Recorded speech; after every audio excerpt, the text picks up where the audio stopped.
Tommy Robinson has been released from prison and has spoken out since his release. In today's video, we will watch the moment he is released and the first time he speaks upon it. But first, hit the like button and subscribe to the channel for more. Have a watch. Placed on Tommy, so my microphone's so you can hear Tommy in the background.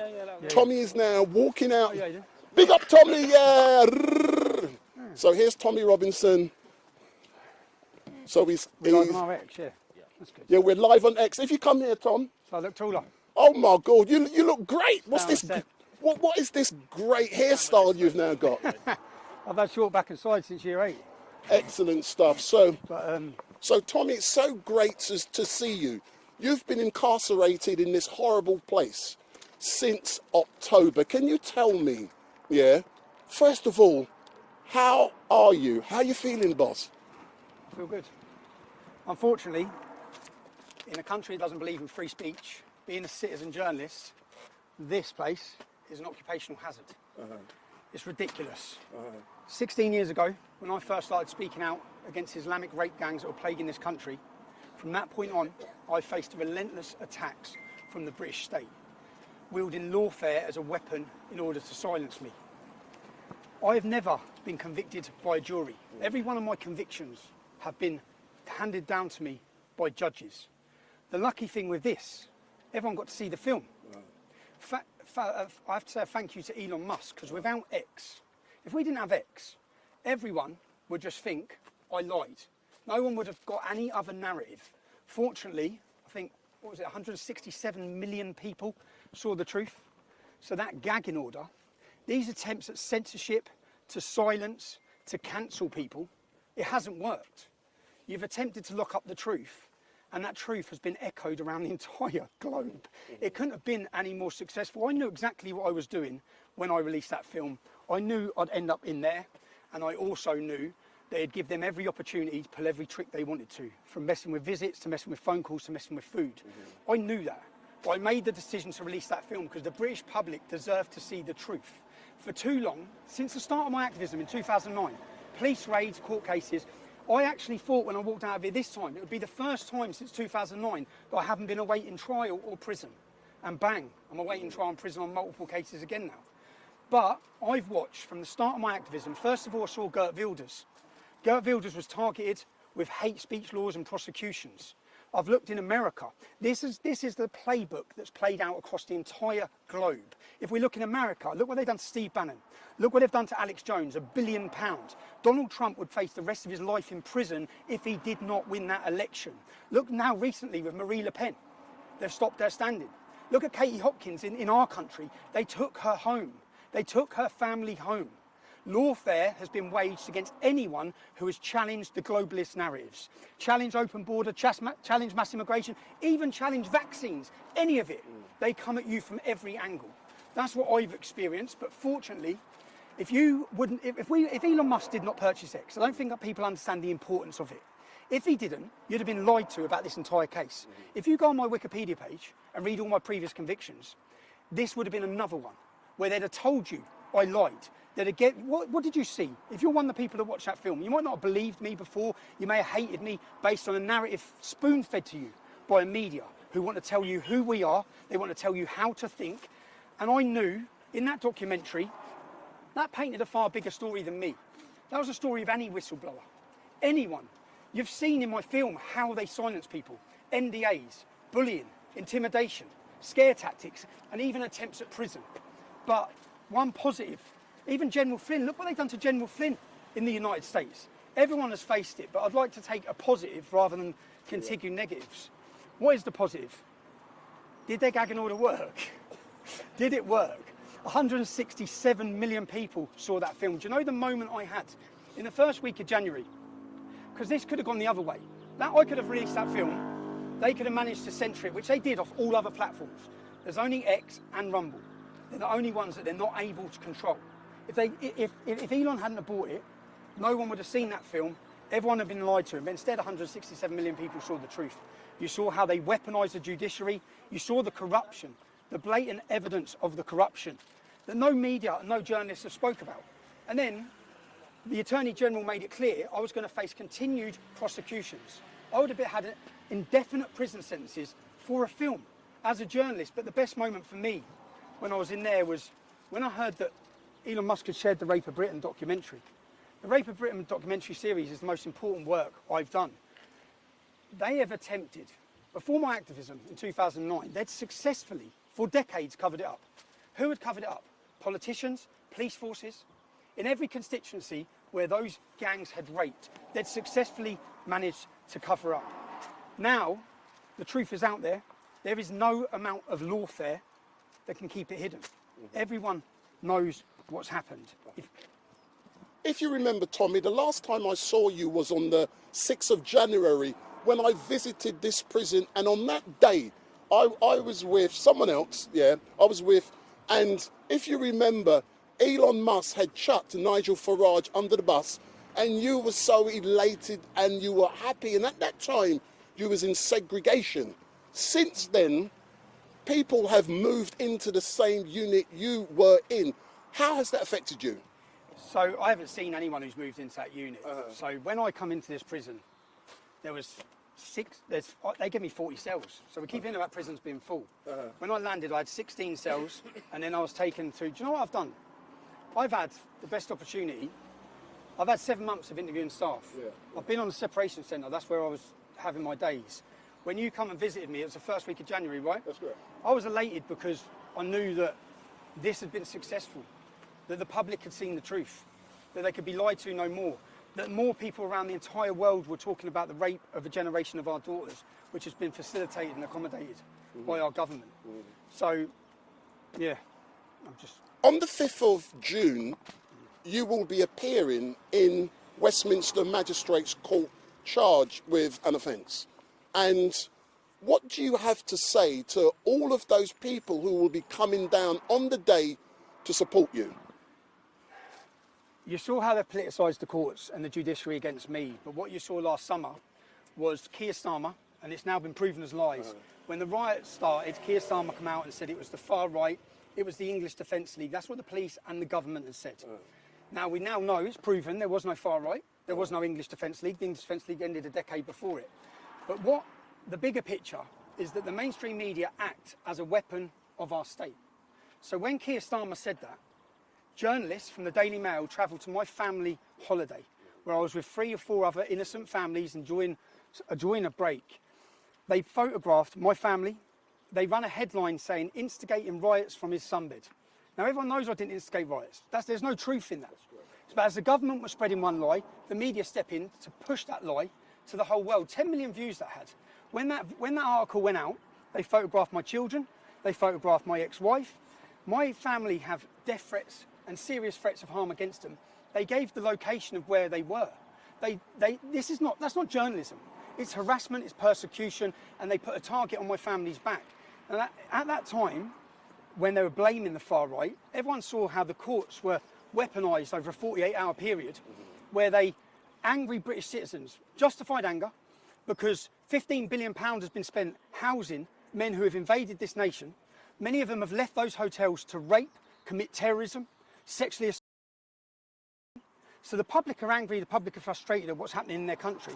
They weaponised the courts. They locked up grandmas, granddads, mothers. These buildings are full of violent criminals. Lucy Connolly's not a violent criminal. Lucy Connolly made a statement. She was angry. She deleted it and apologised. She got 3 years. If you watch my film, you saw Antifa extremists come to my family's home, threaten to murder them. They don't get arrested. They politicised the courts. They politicised the judiciary.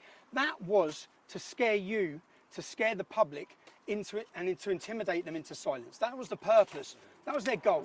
That's what their goal was. Have they been successful in doing that? I want to talk about the United Kingdom on the 13th of September. I've come out of here. There is a war being waged on Britain, and it's being waged by our leaders, and it's a war against free speech. Our weapon is free speech. They can't allow it, because if everyone can exercise their free speech, if we have platforms for free speech, we can highlight their abuses, we can highlight their corruption. On the 13th of September, we started organising United Kingdom rallies. I think the last one had over 100,000 people. We want to hold a free speech festival in London as a show of defiance. And at this free speech festival, it's going to be United Kingdom /MAGA/MEGA. United Kingdom, because people, and I'm sorry in Scotland, I'm sorry Wales, I'm sorry Northern Ireland, it's going to be in our capital city again. It has to be. People are coming from every corner of the globe. People, speakers from Australia, from Canada, from America, from Denmark, from Germany, from Holland, from Poland. We're not just uniting the kingdom, we're uniting the world. And London is going to be the centre. It's going to be a festival of free speech. It's going to be a day of celebration. To celebrate our weapon and to celebrate what they hate most, which is free speech. So if I can do 7 months in there for speech, you can do a day in London, 13th of September. Book your travel, book your hotel, bring your families, bring your smiles, bring your flags. If anyone's been to the last ones, they're amazing days out. They're brilliant. So get yourself there. That's my message, is that... And my final question, And Tom, those journalists, where you on those journalists? That's right. They come, they follow my family, they put a target on their back, they dox location. So then I challenged them. I just couldn't... All my tweets are there. I said, I'm going to come and find you and I'm going to question you. Yeah, I'm going to come. I said, I'm going to come knock on your door. They wouldn't answer the phone. I'm going to come and knock on your door. So if you look, if you've followed my story in the last 18 months, just in the last 18 months, in the last 18 months, I went into London to attend an anti-Semitism rally and I was targeted by the police as a journalist. I was violently attacked. I was pepper sprayed at point blank range. Then I was arrested. I was charged. For 6 months, I was banned from my capital city. It cost £40,000. We won the case. The judge found that everything they'd done was unlawful. No one gets punished on their side. I had 6 months not allowed into my capital city. I didn't get the £40,000 back. We didn't get any of the money back. We had that. Now, I've just had an 18-month prison sentence for making a documentary as a journalist. 18 months in prison. Counter-terrorism. Counter-terrorism detained me the day after a £100,000 celebration. I was detained under counter-terrorism legislation where they told me, we don't suspect you of any crime. We know you're not a terrorist, but we want access to your mobile phone. I refused to give them access to my mobile phone because as a journalist, where I believe in free press and a free country and free speech, I don't believe the state have the right to intrude on who my source of information are. So I was charged and prosecuted with counter-terrorism. Now, the reason that I have such a target on my back all comes back to the rape gang scandal. Who's the head of counter-terrorism? I think his name's Jukes. He was the same police officer who was in charge of the Rotherham scandal from 2006 to 2010. He was in charge of allowing Muslim men to rape their way through that town, raping all those girls. He's got dirty hands. So now he's in charge of counter-terrorism. So counter-terrorism legislation is used to prosecute me. I'm back on trial on the 13th of October facing prison for not giving them access to my phone. And now, on the 5th of June, I have to go to court, which they come in last week, the Metropolitan Police Force again, because I said I'm going to question some Daily Mail journalists. The Daily Mail journalists that lied saying I instigated riots, that gave the location of my family and showed the images of my family. For daring to say I want to question you, I now face a 10-year prison sentence for that. And Keir Starmer has the audacity to sit in the Oval Office and talk about free speech and lie about free speech to J.D. Vance and President Trump. There is no free speech. The best thing about this is everyone in every corner of the globe knows Britain is a total embarrassment. They are traitors to our forefathers who sacrificed everything for freedom, and they're taking it away. Not from me. This isn't about silencing me. Every part of this is about stopping you. It's about censoring you. They don't want you to see the truth. They want to control you. They want to tell you how to think about me, how to think about everyone, everything. And what we saw with the United Kingdom rally, as people were massed in their 100,000, and what you've seen with the recent election, is the public are awake. And the mass awakening has happened. It continues to happen. The more they target us, and to the establishment or the people making these decisions with these court cases, it's stressful, but you've given me another opportunity. When you come for me for this film, it had 200,000 views. It's now on 167 million.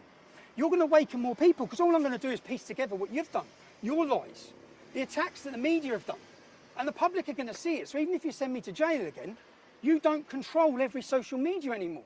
You no longer have the monopoly. You used to attack us like this, and no one would be able to see the truth. No one would be able to watch these videos. Instead, now people are going to be able to see it. People can watch it. Again, I'm looking forward to September the 13th. I'm looking forward to getting back to my family. They know, I said, like, they know what locking someone up. I spent the entirety of that sentence on solitary confinement, against the advice of the medical teams in that prison, against the advice of independent medical teams that come in, against all of it. Do you know who's not on solitary confinement? Axel Rudakabana, not spent 1 day on solitary confinement. Salman Abdi's brother. Do you know when that attack happened in Frankland? There were 7 of them.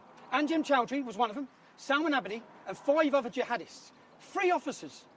They chased the woman around the pool table, stabbing her, while shouting Allah Akbar. They then got moved from Frankland and put in here. They have the run. If you could see what's going on inside these prisons, it's terrifying. They control every prison in the country. The government don't know what to do. Do you know, I said thank yous. I thanked Elon Musk. I want to make sure there's so many people I need to personally thank. I want to thank the Petersons. I want to thank Tammy, who travelled to this jail but wasn't allowed in at the same time that they were cancelling all my visits. I've got so many personal thank yous to give out. I'll miss people and I'll forget people. Ezra Levant, I'm going to go see him now. Ezra has continuously had my back. I think everyone needs a friend like Ezra from Rebel Media. He's continually helped me. He's helped my family and been in contact. Do you know they cut any contact with Ezra? I weren't allowed any contact with him in there because they probably knew that he was the one man that could have helped. And I believe I'd have been out of jail if I'd had direct contact with Ezra Levant. Yeah, because I'm just going to say one more thing now and I want to get off. I just want to get back. I have to ask you about the new website that's launched today. FightTheMail.com. Is that launched? I don't know. So I'm going to court. Do you know what? As you asked me on that, hold that for a second. This is what they just handed me, yeah? Let me show you what they just handed me. But the thing is, everyone can see this now. You can see it, yeah? This is, so they come in and give me more charges. This is just insane, yeah? So for those of you who are watching, please go on Google and type in FightTheMail.com. It is a new website that comes live today, and it is there to help and support Tommy in his fight for justice. So go on that website, click on it as soon as Tommy finishes, and... Right. This is the charges they've given me for putting me in there. £89,501. There's a £50,000 here, and then there's a list. These are what they're 375. It's just these are the bills, 1,000, because I have to pay all of their legal costs. All of their legal costs, 5,000. There's a 20,000. Do you know what it amounts to? It's fucking funny. £300,000. So there you go. So you're back in court. You're back in court. We're hitting you for £300,000 to send you to jail for a documentary that showed the British public the truth. I'll just end on this. I have zero regrets. I'll do it all again tomorrow. I have absolutely zero regrets because I believe the British public deserve to see the truth. They deserve to see exactly what the corruption of the establishment and the judiciary, and they deserve to know what's happening in their towns and cities with Islamic rape gangs. Do you know my next project as I come out of it? Do you know, I just filled out a form. Every 42 days, to hold you in isolation, there's a thing called the Mandela Rule. They're not allowed to hold you in solitary confinement for more than 14 days without government approval. So it went to the government, Shabina Mahmood, who's the Justice Secretary. And every 42 days, it goes back to the government and they have to authorise your continued segregation because it's factually, it's not like an opinion, it factually damages you. So every 42 days you have to fill out a form. So I filled out my forms every 42 days. And I said, this should be your last resort. This isn't your last resort. Criminals, I've done three times as long in there as I would have done as a criminal. Yeah, the Labour government fought to keep me in there. So I filled out this form and I said, this is detrimental to my mental health. This is torture. And the last form I filled out last week, I said, I'm out next week. Because I know it's going straight to Shabina Mahmood. It's going straight to the Labour Party. I said, I'm out next week and I'm excited. I'm excited about my next project. Everyone now knows that the gangs that have targeted our children across this country have been Muslim and they've been predominantly Pakistani. When we're looking at these problems, we need to look at the common denominator. What's the other common denominator with these gangs? In every constituency that they rate, it's Labour. Every single one of them. The question needs to be, who allowed it to happen? Why did they allow it to happen? Was it, these are questions, was it for votes? Did they allow the Muslim community to rape our community, to rape our daughters in every town and city, in their thousands and hundreds of thousands across this country, to keep their block vote? What was the reason? And I'm going to go to Rotherham, Rochdale, Oldham, Newcastle, other cities, and I'm going to go into those cities and look at what Labour's involvement was. We're going to ask those questions. If you're a Labour politician, you're a councillor, if you've got dirty hands and you covered it up, me and my cameraman will be doing our next documentary, working title, Labour's Islamic Rape Gangs. It's coming soon. And as I was filling out that form, I was picturing her face. I was picturing her, because I think that's why they stopped me coming out on Friday, probably. But as I was filling out, I thought, yeah, TikTok, we're getting back to work. I want to thank every single person that wrote me an email, that wrote me a letter, that supported Annie campaign by Ezra, that supported my family, that has maintained the support for Urban Scoop. My team are here. We still have a team. I have documentary after documentary already done in here, wrote out, ready to go. I want to take some time with my family. But again, the purpose of this lawfare, all of it, which now I'll be in court on the 5th of June, then I'll be in court, then I'll have trials. It's all financial terrorism. It's to tie you up, to keep you occupied and to drain you. I'm grateful to every one of you who support me so that I'm in a position to fight these cases, so that I'm in a position to legally battle them. And in the court of public opinion, we win every time. It doesn't matter, and it's part of, I think I've been put in this position continuously to help awaken the general public. And I think that I'd like to thank the Attorney General for his continued prosecutions, because you're helping me do my job massively. Yeah, Fight the Mail, innit? What is it? Fight the Mail what? Fightthemail.com. Fightthemail.com. So we want everyone to go onto that website now and to support Tommy. So Tommy, all I can say is thank you very much for everything that you've done. The British public love you, but what they want you to do now, they're happy that you've come out fighting, but they want you now to go home, to relax with your family.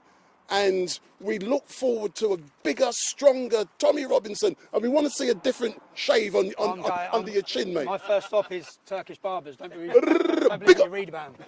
Turkish barbers. Get yourself to London, 13th of September. That's the most, do you know what? I think we had I think we put the fear of God into them when they saw the way we united this country. When we united people from everywhere to come together. The 13th of September is going to be the biggest day. Make your plans. There's no excuses, okay? We're going to have a party atmosphere. We've got I've got people that I've looked up to that have inspired me coming and speaking at that event. True free speech activists from across the globe are coming. I'm going to go to the barbers. I'm going to go have a full English. I'm going to go join some time with my family and my children. So.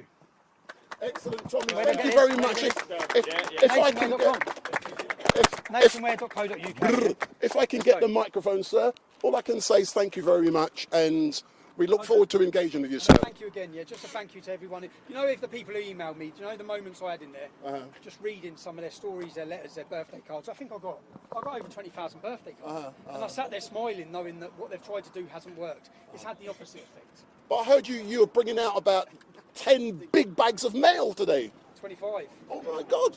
25, and I read every one of them, and it was beautiful for me to read. So thank you. If you took the time to email me, write a letter, support me, I'm incredibly grateful. Do you know my son played over the phone? So you know when people were speaking out, some influential people across the world, he was playing me their recordings. It was beautiful. It was great.